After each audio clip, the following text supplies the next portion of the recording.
Anak bukanlah hak atau kewajiban, apalagi sebagai sebuah pilihan. Assalamualaikum warahmatullahi wabarakatuh. Selamat berjumpa kembali dengan saya Nurahmah Kumalasari. Kali ini kita akan membahas tentang child free life solution or race diffraction. Child free yang sedang populer atau yang dipopulerkan kembali saat ini sebenarnya sudah muncul sejak zaman dahulu kala. Sejak zaman revolusi industri menjadi ikon baru dengan dalih modernisasi, eksistensi dan kesetaraan gender, child free kembali muncul. Child free kemudian diangkat kembali sebagai pembatasan anak dengan berbagai dalih, masalah overpopulation, polusi, kesejahteraan, hingga sumber daya alam yang terbatas dari teori Adam Smith. Hal utama yang perlu dipahami bahwa gaung child free yang diangkat oleh wanita berkerudung, berpendidikan tinggi, dan tinggal di sebuah negara maju tidak merepresentasikan pemikiran muslimah maupun kecerdasannya atau kebijakan negara maju tersebut.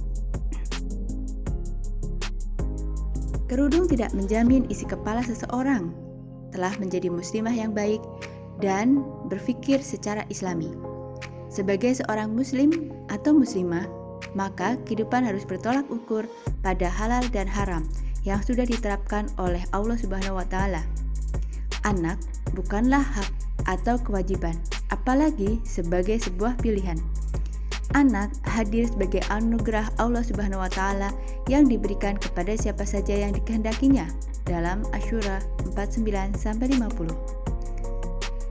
Pasangan muslim dan muslimah bisa saja dikaruniai banyak keturunan, namun tidak sedikit yang tidak memiliki anak.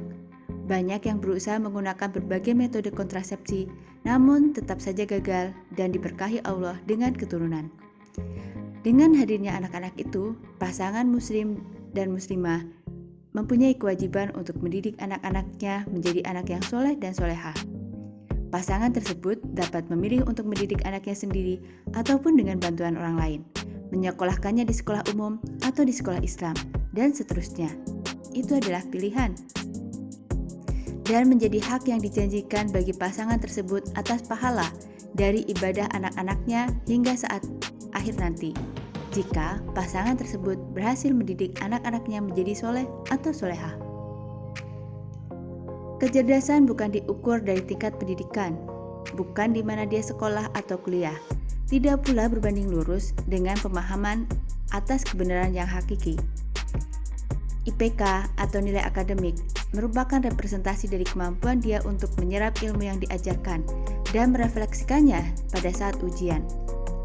Kemampuan seseorang dalam mengindra permasalahan kehidupan akan tergantung pada banyak hal yang lain selain kapasitas otak dan ilmu yang dipelajari. Permasalahan kehidupan yang sebelumnya dialami, kondisi lingkungan sosial dalam kehidupannya, informasi, berita yang diterima, pengalaman, dan lain sebagainya. Termasuk di dalamnya bagaimana dia terpapar dengan berbagai pemikiran yang ada di sekitarnya. Ada banyak profesor, doktor, atau orang yang memiliki banyak gelar, mempunyai banyak anak. Salah seorang profesor muda yang berpasangan dengan istri seorang doktor memiliki 6 orang anak.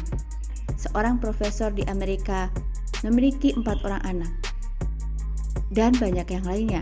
Dan tidak sedikit pula orang yang tidak sekolah tidak punya anak. Hanya saja, pada proses memiliki anak dan mendidik anak-anak tersebut, terdapat proses berpikir yang menunjukkan kecerdasan sesungguhnya. Anak-anak yang tumbuh dewasa menjadi manusia akan menjadi sumber daya untuk kehidupan suatu negara.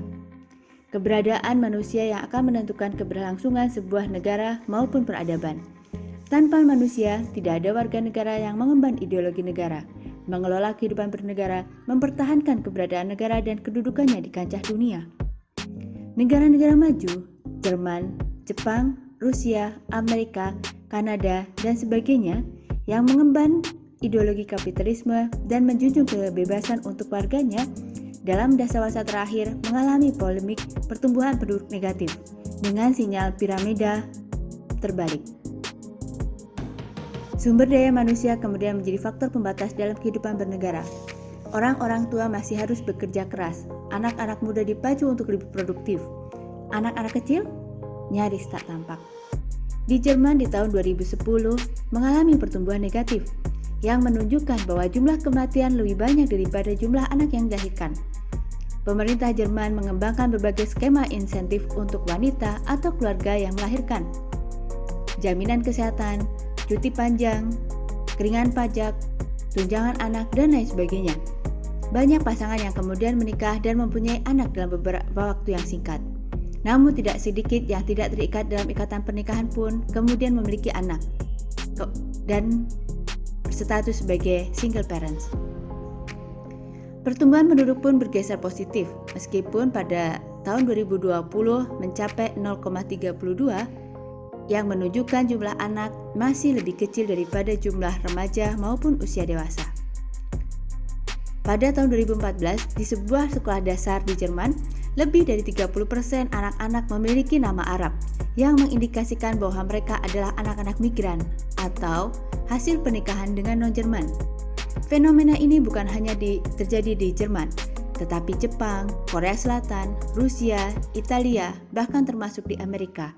Beberapa negara maju memiliki pertumbuhan yang negatif atau sangat kecil.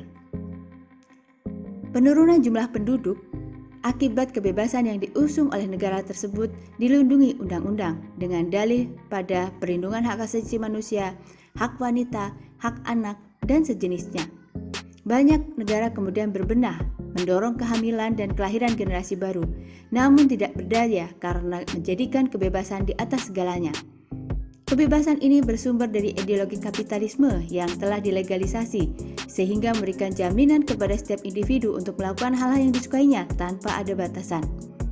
Ideologi kapitalisme mulai menampakkan banyak kerusakan yang menjerumuskan manusia, karena peraturan yang dibuat manusia akhirnya terbatas pada kapasitas manusia berpikir dan mengindra. Manusia mengindra haknya atas pemenuhan instingnya berhubungan seksual secara puas dan berpikir keberadaan anak akan mengganggu kesenangannya.